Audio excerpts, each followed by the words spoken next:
TVS99 శిథిలావస్థలో ఉన్న ప్రభుత్వ పాఠశాలను Dachepalli Dhanalakshmi charitable trust chairman Sarath Babu పునర్నిర్మాణం చేయించారు. హైదరాబాద్ నాచారం అన్నపూర్ణ కాలనీలో వెస్లీ ప్రభుత్వ పాఠశాలను 6 లక్షల వ్యయంతో పునర్నిర్మాణం చేయించారు. వెస్లీ పాఠశాల పునర్నిర్మాణ కార్యక్రమానికి ఉప్పల్ ఎమ్మెల్యే బండారు లక్ష్మారెడ్డి హాజరై ప్రారంభించారు. ఈ సందర్భంగా వారు మాట్లాడుతూ దాచిపల్లి ధనలక్ష్మి చారిటబుల్ ట్రస్ట్ ఆధ్వర్యంలో పాఠశాల పునర్నిర్మాణం చేయడం చాలా సంతోషంగా ఉంది. ట్రస్ట్ ఆధ్వర్యంలో 54 ప్రభుత్వ పాఠశాలలు పునర్నిర్మాణం చేయించారు. అలాగే ముందు కూడా ఇలాంటి సేవా కార్యక్రమాలు శరత్ బాబు చేయిస్తారని ఆశిస్తున్నామని తెలియజేశారు.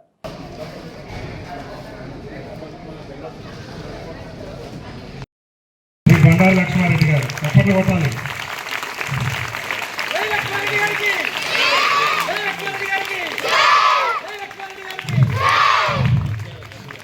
నెక్స్ట్ మధుర చారిటబుల్ ట్రస్ట్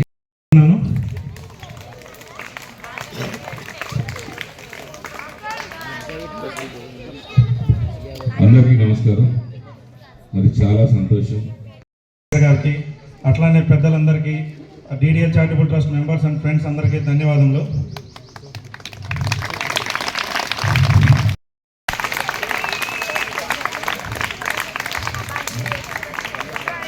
మల్లేష్ గారిని ధన్యవాదాలు. ఏ ప్రజాప్రతినిధి అయినా ఏ రాజకీయ నాయకుడైనా పుట్టినరోజు చేసుకోవాలన్నా ఇంకేదైనా కార్యక్రమం చేసుకుంటే మరి ముందుగా గుర్తొచ్చేటోళ్ళు మా వెస్లీ స్కూల్ పిల్లలు. వీళ్ళకే ఏదైనా రావడం జరిగింది. ముఖ్యంగా నేను ఎమ్మెల్యే అయిన వెంటనే ఇమీడియట్గా ఈడ పిల్లలతో ఎవరైతే స్టూడెంట్స్ ఉన్నారో వాళ్ళతో లంచ్ చేయడం జరిగింది. దాని తర్వాత ఆ రోజుకి ఈ రోజుకి వచ్చి అట్మాస్ఫియర్ చూస్తే జమీన్ ఆస్మాన్ ఫరక్ ఉంది. ఏంటి అంటే మా శరత్ అన్న మొత్తం టోటల్ స్కూల్నే మొత్తం మార్చేసిండు. పెయింటింగ్స్ కానీ లోపల బండలు కానీ అంటే రూఫ్ కానీ ప్రతి ఒక్కటి చేపించిండు.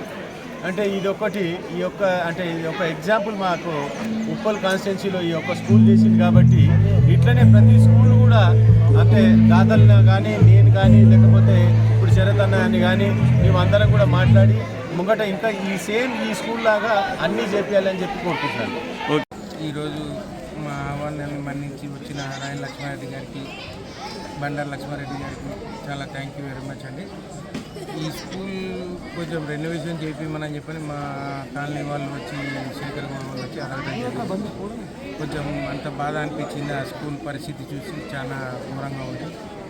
345 మంది స్టూడెంట్స్ ఉన్నారు. 1వ తరగతి నుంచి 10వ తరగతి వరకు చాలా ఇబ్బందులు పడుతున్నారు వాళ్ళు. అది చూసి నేను ఇమ్మీడియట్గా చేద్దాము అన్న ఉద్దేశంతో ముందుకు వచ్చి చేపించడం జరిగిందని 5 నుంచి 6 లక్షల రూపాయల దాకా ఖర్చు అయిందండి. మనది DDL చారిటబుల్ ట్రస్ట్ అండి. దాచేపల్లి ధనలక్ష్మి చారిటబుల్ ట్రస్ట్ అండి. దాని ద్వారా నేను చేయించాను.